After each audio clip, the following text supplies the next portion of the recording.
میرے بھائیوں، قیامت کی علامات کا ذکر چل رہا تھا۔ آج انشاءاللہ اس سلسلے کا آخری جمعہ ہے۔ چھوٹی نشانیاں کافی بیان ہو چکیں۔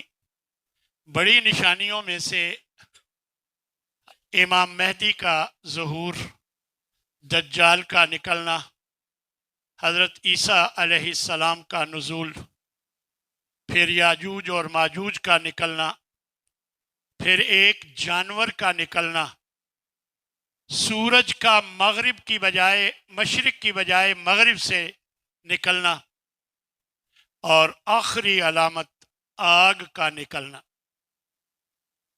یہ بڑی علامات میں سے ہیں جن کا آج انشاءاللہ ذکر ہوگا۔ دجال کا ذکر شروع ہو چکا تھا۔ نبی صلی اللہ علیہ وسلم کا فرمان ہے کہ ثلاث اذا خرجنا لا ينفع نفسا ایمانها، تین چیزیں اگر ہو جائیں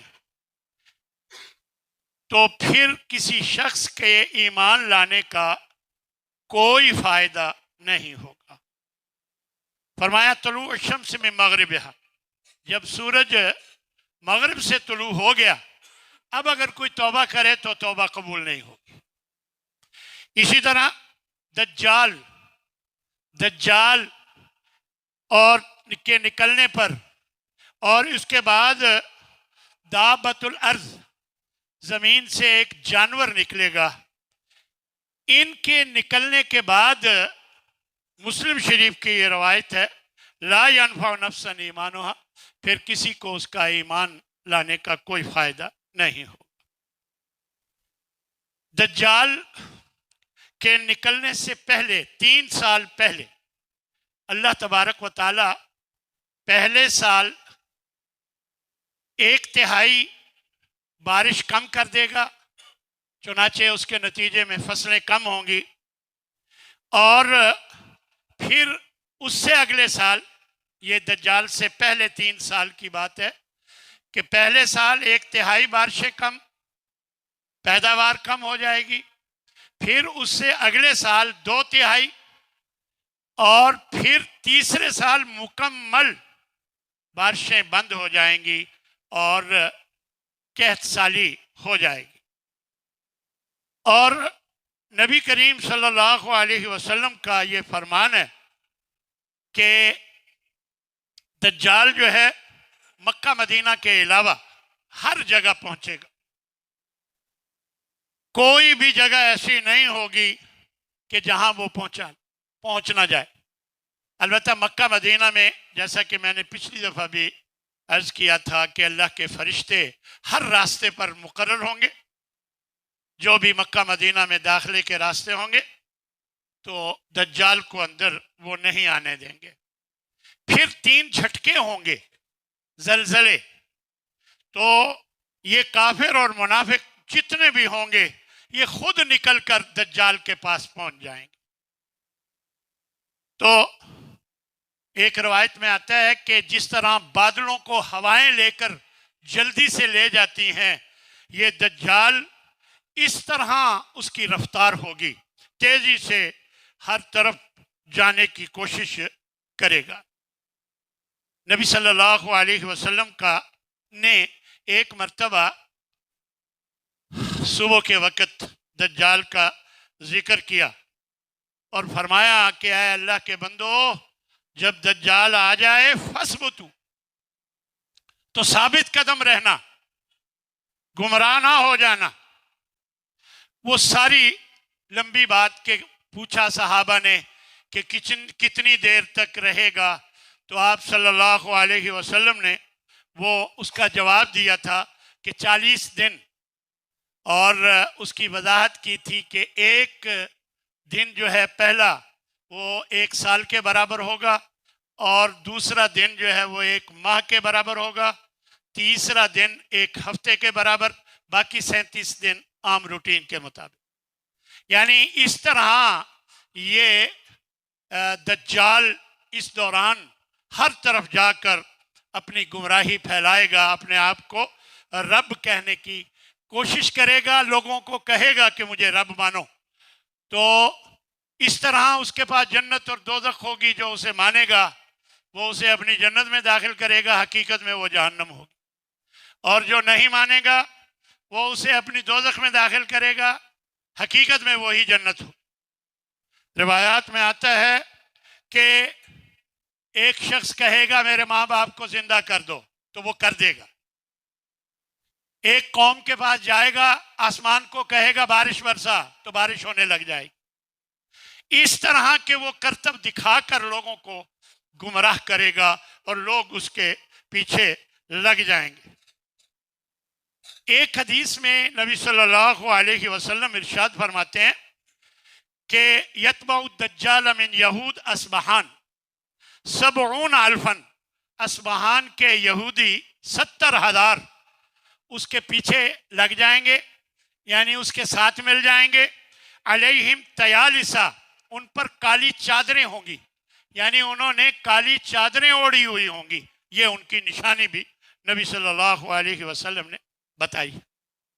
پھر نبی صلی اللہ علیہ وسلم یہ بھی فرماتے ہیں کہ لا تقوم الساعۃ حتی یقاتل المسلمون الیہود، مسلمان یہودیوں کے ساتھ قیامت سے پہلے ضرور لڑیں گے اور انہیں مسلمان قتل کریں گے، یہودیوں کو، یہاں تک کہ یہودی درخت یا پتھر کے پیچھے چھپنے کی کوشش کریں گے تو یہ پتھر یا درخت کہے گا یا مسلم، بول کر کہے گا اے مسلمان، اے اللہ کے بندے، ھذا یہودی خلفی، میرے پیچھے یہودی چھپا ہوا ہے، اور اسے آ اور اسے قتل کر دے۔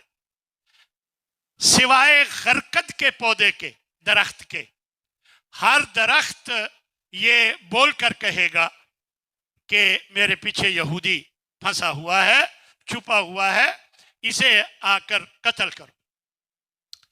غرقد کا درخت جو ہے، فرمایا فَإِنَّهُ مِن شَجَرِ الْيَهُودِ، یہ یہودیوں کا قومی درخت ہے، تو یہ نہیں بتائے گا۔ یہی وجہ ہے، میں ایک دفعہ پڑھ رہا تھا کہ آج کل یہودی کثرت سے غرقد کا درخت لگائے جا رہے ہیں، یعنی کثرت سے اپنے علاقوں میں غرقد کا درخت لگا رہے۔ تو نبی صلی اللہ علیہ وسلم نے ایک حدیث میں فرمایا من حفظ 10 آیات من اول سورۃ الکہف، جو سورہ کہف کی پہلی 10 آیتیں یاد کر لے گا، عصم من فتنۃ الدجال، وہ دجال کے فتنے سے بچا لیا جائے گا۔ تو یہ پہلی 10، اور ایک روایت میں آخری 10 کا بھی ذکر آتا ہے، تو یہ پہلی 10 یا آخری 10 روایات کو اگر، یہ آیات کو اگر یاد کر لیا جائے تو یہ نبی صلی اللہ علیہ وسلم کا وعدہ ہے۔ لیکن اس کے ساتھ اپنے ایمان کو، اپنے اعمال صالحہ کا خیال رکھتے ہوئے، اپنے ایمان کو درست کرتے ہوئے یہ آپ نے یاد کرنی ہے آیات 10، تو انشاءاللہ اللہ تعالیٰ آپ کو دجال کے فتنے سے محفوظ رکھے گا۔ پھر حضرت عیسیٰ علیہ السلام نازل ہوں گے۔ دمشق کے مشرقی حصے میں ایک سفید مینار ہوگا جس کے پاس حضرت عیسیٰ اتریں گے۔ ان کے دونوں ہاتھ 2 فرشتوں کے کندھوں پر ہوں گے اور ایسے زمین پر اتریں گے۔ جب حضرت عیسیٰ بن مریم اتر آئیں گے، فَأَمَّهُمْ فَإِذَا رَآهُ عَدُوٌّ لَهُ عدو اللہ، جب اللہ کا دشمن اسے دیکھے گا، یعنی یہ دجال، تو ذاب کما یذوب الملح فی الماء، جیسے پانی میں نمک گھل جاتا ہے تو ایسے وہ گھل جائے گا، یعنی بے حیثیت ہو جائے گا۔ پھر یقتلہ اللہ بیدہ، اسی کے ہاتھوں، نبی صلی اللہ علیہ وسلم نے فرمایا کہ اللہ تبارک و تعالی حضرت عیسیٰ کے ہاتھوں اسے قتل کروائے گا، اور فَيُرِيهِمْ دَمَهُ عَلَى حِرْبَتِهِ، اپنے نیزے پر وہ اس دجال کا خون لوگوں کو دکھائیں گے۔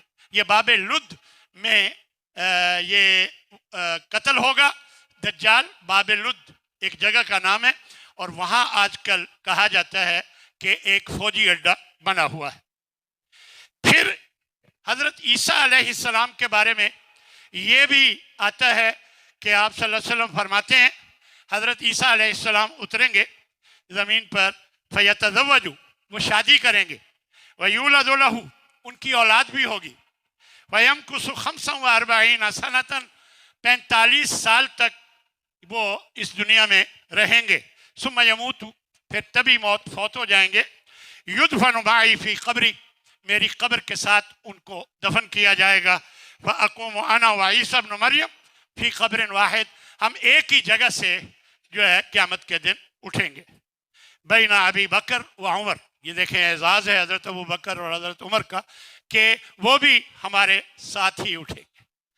یعنی یہ عمل کہ حضرت عیسیٰ علیہ السلام 45 سال تک زندہ رہیں گے اور پھر وہ اپنا لوگوں کو تبلیغ کریں گے، سمجھائیں گے، اور دجال کا قتل بھی وہی کریں گے۔ پھر اس کے بعد یاجوج ماجوج کی قوم نکل آئے گی، حتی اذا فتحت یاجوج و ماجوج وہم من کل حدب ینسلون، ہر اونچائی کی طرف سے یہ بھاگتے ہوئے اتریں گے اور لوگوں پر ظلم کریں گے، قتل کرتے جائیں گے لوگوں کو، اور لوگ پریشان ہو جائیں گے، اور پھر پانی خشک کر دیں گے، لوگ قلع بند ہو جائیں گے، آسمانوں پر تیر برسائیں گے، اور وہ تیر خون آلود ہو کر جب واپس آئے گا کہیں گے ہم نے اللہ کو مار دیا۔ یعنی اس طرح یہ لوگ اودم مچائیں گے۔ حضرت عیسیٰ مسلمانوں کو لے کر کوہ طور پر چلے جائیں گے۔ پھر بعض روایات میں آتا ہے کہ حضرت عیسیٰ علیہ السلام دعا کریں گے، اللہ ان کی گردنوں پر ایک پھوڑا کیڑا پیدا کرے گا، ان لوگوں کی، یہ یاجوج ماجوج کی گردنوں پر کیڑا پیدا کرے گا جس کی وجہ سے یہ مر جائیں گے۔ حضرت عیسیٰ علیہ السلام کوہ طور سے اتریں گے، شدید بدبو پھیلی ہوگی، پھر اللہ تبارک و تعالی ایسے پرندے بھیجے گا جن کی گردنیں اونٹ کی گردنوں کی طرح ہوں گی، اور وہ انہیں اٹھا کر لے جائیں گے۔ پھر اللہ بارشیں کرے گا، جگہ پاک صاف ہو جائے گی، ایک پاکیزہ ہوا بھی اللہ چلائے گا۔ یہ سب کچھ قیامت سے پہلے ہونا ہے۔ پھر سورج مغرب سے نکل آئے گا، طلوع ہو جائے گا، لا تقوم الساعہ، نبی صلی اللہ علیہ وسلم فرماتے ہیں کہ قیامت اس وقت تک نہیں آئے گی حتی تطلع الشمس من مغربہا، یہاں تک کہ سورج مغرب سے نہ نکل آئے۔ وَإِذَا طَلَعَتِ الشَّمْسُ مِن مَغْرِبِهَا، جب سورج مغرب سے نکلے گا بہت سے لوگ دیکھ کر پریشان ہو جائیں گے، آمن الناس کلہم، سب لوگ ایمان لے آئیں گے، اجمعون، سب کے سب مومن بن جانے کی کوشش کریں گے، لیکن فَيَوْمَئِذٍ لَا يَنْفَعُ نَفْسًا إِيمَانُهَا، اس دن کسی شخص کا ایمان لانے کا کوئی فائدہ نہیں ہوگا، اور نہ ہی اس کے بعد توبہ قبول ہوگی۔ یعنی یہ اس وقت تک، اس سے پہلے تک توبہ قبول ہوگی، لیکن اس کے بعد توبہ قبول نہیں ہوگی۔ پھر اللہ تبارک و تعالی نے بتایا ہے کہ دھواں نکلے گا، فَارْتَقِبْ يَوْمَ تَأْتِي السَّمَاءُ بِدُخَانٍ مُبِينٍ، آپ انتظار کیجئے، دیکھیے کہ ایک دن یہ آسمان سے ایک دھواں جو بالکل واضح دھواں ہوگا وہ نکلے گا، یغشی الناس، سب لوگوں کو ڈھانپ لے گا، ھذا عذاب علیم، یہ بھی بڑا دردناک عذاب ہوگا۔ روایات میں آتا ہے کہ کفار تو بے ہوش ہو جائیں گے، اور جو مسلمان ہیں انہیں صرف گھٹن محسوس ہوگی معمولی سی، لیکن وہ بے ہوش نہیں ہوں گے۔ تو یہ عمل دھوئیں کا جب ہو جائے گا تو پھر اس کے بعد ایک جانور نکلے گا زمین سے. بعض روایات میں آتا ہے کہ یہ جانور مکہ میں جبل صفا سے نکلے گا.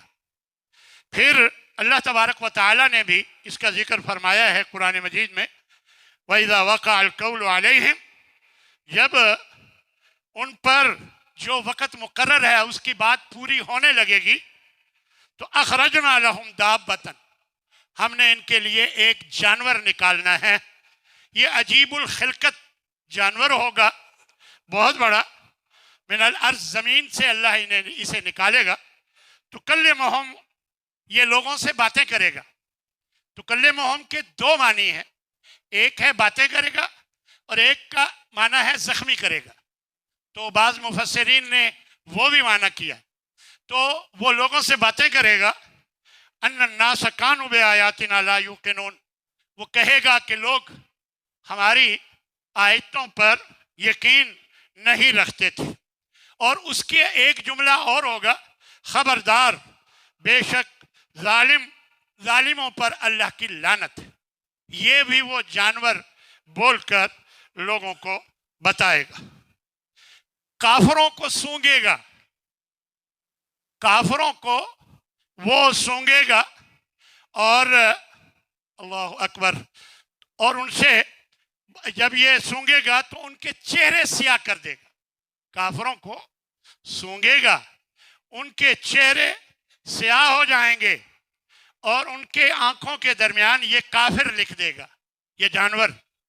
اور مومن کو سونگے گا تو اس کے چہرے، مومنوں کے چہرے روشن ہو جائیں گے اور مومنوں کے ماتھے پہ، آنکھوں کے درمیان مومن لکھ دے گا. تو اس طرح یہ عمل اللہ تبارک و تعالی کے حکم سے یہ سب کچھ ہوگا. اور اس طرح ہمیں اللہ کی ان تمام علامات جو نبی صلی اللہ علیہ وسلم کے ذریعے ہمیں بتائی گئی ہیں، ہمیں ان کو سامنے رکھتے ہوئے اپنی اصلاح کرنی چاہیے. اور ان کے ذکر کرنے کا اصل مقصد بھی یہی ہے کہ اللہ تبارک و تعالی ہمارے حال پہ رحم فرمائے، ہمیں توفیق عطا فرمائے کہ ہم نیکی کرنے والے بن جائیں، اللہ کی عبادت کرنے والے بن جائیں. اگر سستیوں میں ہیں تو اپنی سستی کو دور کر کے اللہ کے عبادت کرنے والے بن کر اللہ کو راضی کر لیں. اور ہر وہ کام جس سے اللہ راضی ہوتا ہے وہ کرنے کی ہمیں کوشش کرنی چاہیے. اللہ تبارک و تعالیٰ سے اس کی توفیق بھی مانگتے رہنا چاہیے، کیونکہ کوئی کام اللہ کی توفیق کے بغیر انسان کر ہی نہیں سکتا جب تک اللہ توفیق نہ دے. اور اللہ زبردستی توفیق نہیں دیتا. جب انسان اللہ سے توفیق مانگتا ہے تو پھر اللہ توفیق دے دیتا ہے. اور جب منمانی کرتا ہے، جب انسان منمانی کرتا ہے، جو چاہتا ہے خواہشات کی پیچھے لگتا ہے، مرضیاں کرتا ہے، تو پھر اللہ ایسے شخص کو زبردستی توفیق نہیں دیتا. اللہ تبارک و تعالی نے ہمارے لیے حضرت محمد صلی اللہ علیہ وسلم کو اسوہ بنایا ہے. اللہ تبارک و تعالی نے ہمارے لیے انہیں نمونہ بنایا ہے اور ہمیں یہ حکم دیا ہے کہ لقد کان لکم فی رسول اللہ اسوۃ حسنہ، دیکھو تمہارے لیے اللہ کے رسول میں بہترین نمونہ رکھ دیا گیا ہے، لہذا تمہارا ہر عمل نبی صلی اللہ علیہ وسلم کے طریقے کے ان کے نمونے کے مطابق ہونا چاہیے. نماز ہو تو نبی کے طریقے کے مطابق ہو. کھانا کھانے کا عمل ہے نبی صلی اللہ علیہ وسلم کے طریقے کے مطابق ہو. خوشی آ گئی ہے تو اس کا اظہار نبی صلی اللہ علیہ وسلم کے طریقے کے مطابق ہو. غمی آ گئی ہے تو اس کا بھی اظہار نبی صلی اللہ علیہ وسلم کے طریقے کے مطابق ہو. یہ جتنے بھی فتنے ہیں ان سے بچنے کی دعائیں نبی صلی اللہ علیہ وسلم نے ہمیں سکھائی ہیں. ہمیں ان دعاؤں کو یاد رکھنا چاہیے اور کوشش کرنی چاہیے کہ یہ دعائیں اپنی نمازوں کے آخر میں جو دعائیں ہیں مسنون دعائیں ان میں یہ دعائیں شامل ہیں. نماز کے آخر میں ان کو ضرور یاد کر کے ہمیشہ پڑھا کریں اور کوشش کریں کہ ہمارا ہر عمل نبی صلی اللہ علیہ وسلم کے طریقے کے مطابق ہو. یہ قیامت کی جو چند نشانیاں میں نے آپ کے سامنے یہ رکھی ہیں یہ تو ابھی آنی ہیں تو پتہ چل جائے گا. اس وقت پتہ نہیں کون ہوگا اور کون نہیں ہوگا. البتہ نبی صلی اللہ علیہ وسلم کا یہ فرمان ہمیں ہمیشہ یاد رکھنا چاہیے کہ من مات فقط قامت قیامت ہو، جو مر گیا سو اس کی قیامت بپا ہو گئی. یعنی اب اس کے لیے وہ مراحل شروع ہو گئے جو قیامت کے مراحل میں سے پہلا مرحلہ قبر ہے اور اس کے بعد اور مراحل برزخی زندگی کے ہیں. یہ عمل شروع ہو جاتا ہے. اس لیے ہمیں ہمیشہ یہ کوشش کرتے رہنا چاہیے کہ ہمارا ہر عمل اللہ کو راضی کرنے والا ہو، اللہ کو خوش کرنے والا ہو. یاد رکھیں جس پر اللہ راضی ہوگا وہی کامیاب و کامران ہوگا. اور اللہ کو خوش کرنا یہ ہماری ذمہ داری ہے، یہ ہمارے ذمے ہے کہ ہم اللہ کو ہمیشہ راضی رکھیں، کیونکہ اس کے بغیر گزارا نہیں، اس کے بغیر ہم اللہ کے عذاب سے بچ نہیں سکتے. اس لیے میرے بھائیوں ہمیں کوشش کرنی چاہیے کہ یہ معاملہ کہ اللہ کے ہاں جانا ہے اور ایک ایک بات کا سوال ہونا ہے. لَتُسْأَلُنَّ يَوْمَئِذٍ عَنِ النَّعِيمِ. یاد رکھو اللہ نے ایک ایک نعمت کے بارے میں ہم سے پوچھنا ہے. یہ اللہ خود فرما رہا ہے لَتُسْأَلُنَّ يَوْمَئِذٍ عَنِ النَّعِيمِ کہ ایک ایک نعمت کے بارے میں اللہ نے ہم سے پوچھنا ہے. یاد رکھیں یہ آنکھیں بہت بڑی نعمت ہے. اللہ نے اس کے بارے میں بھی پوچھنا ہے کہ یہاں ان کا استعمال کہاں کیا تھا. میرے قرآن کو دیکھ دیکھ کر پڑھتا تھا یا غلط مناظر موبائل سے نکال کے دیکھتا تھا. یہ اللہ نے سوال کرنا ہے. یہ اللہ کی نعمتوں میں سے بہت بڑی نعمت. کان اللہ کی نعمتوں میں سے بہت بڑی نعمت. اللہ نے پوچھنا ہے اس نعمت کے بارے میں بھی. اور یاد رکھیں یہ قیامت کے دن اللہ تبارک و تعالی زبان پر منہ پر مہر لگا دے گا.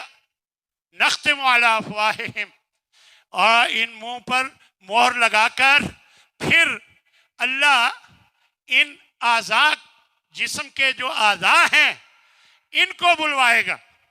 آنکھ بول بول کر کہے گی کہ یہ دیکھتا تھا میرے ذریعے، یہ کام کرتا تھا. کان بول کر کہیں گے یہ میری بنائی ہوئی بات نہیں ہے. بہت لوگ کہتے ہیں مولوی ایسے ڈراتے رہتے ہیں، ایسی ویسی بات نہیں ہے. یہ اللہ کا قرآن یہ بات بتاتا ہے کہ ہم زبان پر منہ پر مہر لگا کر ایک ایک عضو سے بلوائیں گے. وہ گواہی دیں گے، ہاتھ گواہی دیں گے کہ ان ہاتھوں کے ذریعے ایسے ایسے غیر محرم کو پکڑا تھا، ایسے ایسے کسی پر ظلم کیا تھا. یہ ہاتھ گواہی دیں گے. اور اسی طرح یہ ٹانگیں گواہی دیں گی کہ کس طرح یہ غیر محرم کی طرف چل کر گیا تھا، کیسے غلط کاموں کی طرف بھاگ بھاگ کے جاتا تھا. یہ سب اعضاء گواہی دیں گے. اور آپ یہ سن کر حیران ہوں گے کہ انسان ان کو کہے گا لما شہدتم علینا، تم نے ہمارے خلاف کیوں گواہی دے دی؟ تم تو ہمارے تھے، تم نے ہمارے ہی خلاف گواہی دے دی.